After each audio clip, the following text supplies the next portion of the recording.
पतंजलि के भ्रामक विज्ञापन मामले में आज सुप्रीम कोर्ट में सुनवाई हुई। इस दौरान योग गुरु रामदेव और आचार्य बालकृष्ण मौजूद रहे। कोर्ट ने इंडियन मेडिकल एसोसिएशन को फटकार लगाते हुए कहा कि वह पतंजलि पर उंगली उठा रहा है, जबकि 4 उंगलियां उन पर इशारा कर रही हैं। बता दें, इस मामले में अगली सुनवाई 30 अप्रैल को होगी। सुप्रीम कोर्ट ने कहा कि एफएमसीजी में जनता को भ्रमित करने वाले भ्रामक विज्ञापन प्रकाशित कर रहे हैं, जिससे विशेष रूप से शिशुओं, स्कूल जाने वाले बच्चों और उनके उत्पादों का उपभोग करने वाले वरिष्ठ नागरिकों के स्वास्थ्य पर असर पड़ रहा है। कोर्ट ने सभी राज्यों और केंद्र शासित प्रदेशों के लाइसेंसिंग अधिकारियों को मामले में पक्षकार बनाने को कहा है। सुप्रीम कोर्ट ने केंद्रीय मंत्रालयों को 3 साल तक भ्रामक विज्ञापनों पर की गई कार्रवाई के संबंध में हलफनामा दाखिल करने का निर्देश दिया।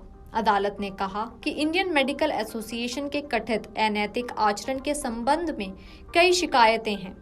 आईएमए को अपने कथित अनैतिक कृत्यों के संबंध में भी अपनी स्थिति दुरुस्त करनी होगी, जहां ऐसी दवाएं लिखी जाती हैं जो महंगी और अनावश्यक हैं। पीठ ने कहा केंद्र सरकार को इस मामले पर जागना चाहिए। सुप्रीम कोर्ट का कहना है कि वह सहप्रतिवादी के रूप में उपभोक्ता मामलों के मंत्रालय, सूचना और प्रसारण मंत्रालय से सवाल पूछ रहा है। देश भर के राज्य लाइसेंसिंग अधिकारियों को भी पार्टियों के रूप में जोड़ा जाएगा और उन्हें भी कुछ सवालों के जवाब देने होंगे। सुप्रीम कोर्ट ने इंडियन मेडिकल एसोसिएशन को भी फटकार लगाई।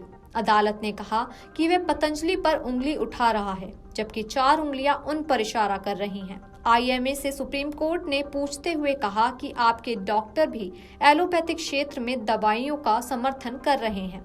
अगर ऐसा हो रहा है तो हमें आप पर सवाल क्यों नहीं उठाना चाहिए। सुप्रीम कोर्ट इस मामले में अगली सुनवाई 30 अप्रैल को करेगी।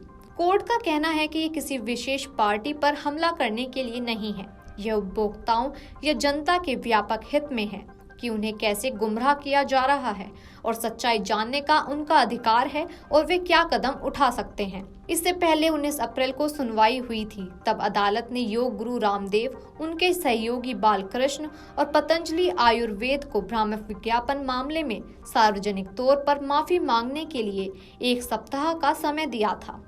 सुनवाई के दौरान रामदेव और बालकृष्ण दोनों मौजूद थे और उन्होंने व्यक्तिगत रूप से शीर्ष अदालत से बिना शर्त माफी मांगी थी। साथ ही आपको बता दें, न्यायमूर्ति हिमा कोहली और न्यायमूर्ति हसानुद्दीन अमानुल्लाह की पीठ ने उनकी माफी का संज्ञान लिया, लेकिन यह स्पष्ट किया था कि इस स्तर पर रियायत देने का फैसला नहीं किया है।